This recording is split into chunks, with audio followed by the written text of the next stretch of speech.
komai za ya yi wucewa.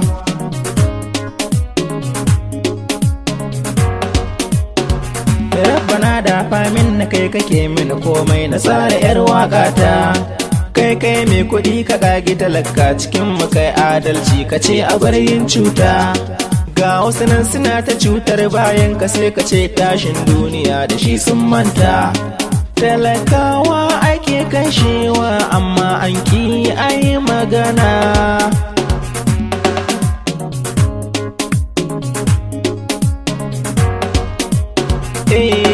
Kullum hankali ake tayarwa cikin gari har ma ƙauyuka hada da birane. Sannan kuma an hana mu wala cikin gari wai sai dai mu zo gida mi zaune. Lalle ni abin yana damuna idan na duba sai in gano kamar sirri ne.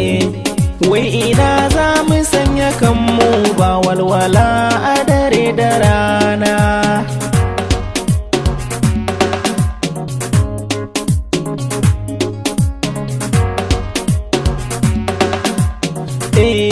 Ƙauyuka sun zamo abin tausayi ni idan na duba abin yana saka na hawaye.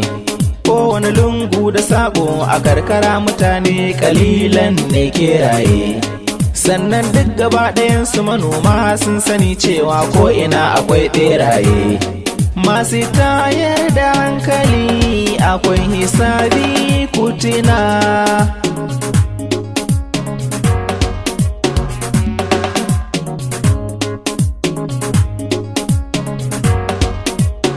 Talaka ya fita daji budar abincinsa an tare sa an kama shi. Wai kuɗi ake bukata a gare su 'yan uwansa ko dai a sa wuka a kashe shi. Sannan shi fa bai da ko sisi ko cikin gidansa yunwa tana ta yin damun shi. Wasu an kashe 'yan uwansu sai na budar inda za su kwana.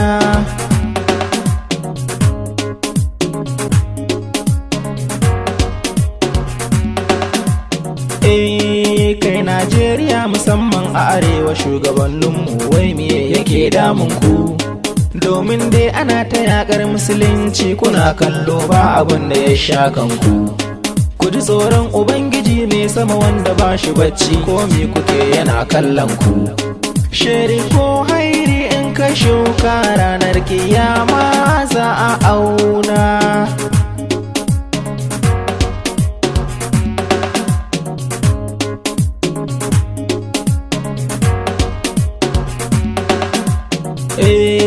Duk al'umma ta Najeriya Yarbawa da Igbo Hausa na hada da Fulani.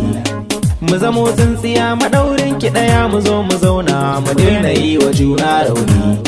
Kuma zauna lafiya tare da mu da ku da su mu daina yi wa juna raini.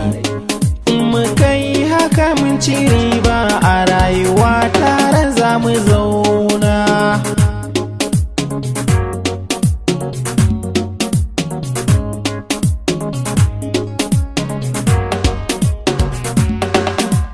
In ba zufa akwai mutuwa sai mu zo mu auna mi nazari mu kara tunawa. Domin wagga duniyar tamu wadda babu tabbas wata rana za ta yi karewa.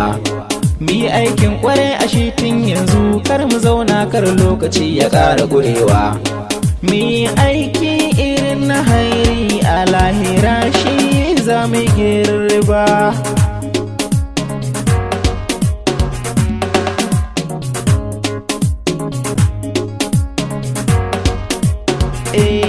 Sunana ne ubale karshe kuskure in nayi daure ku yo yafewa.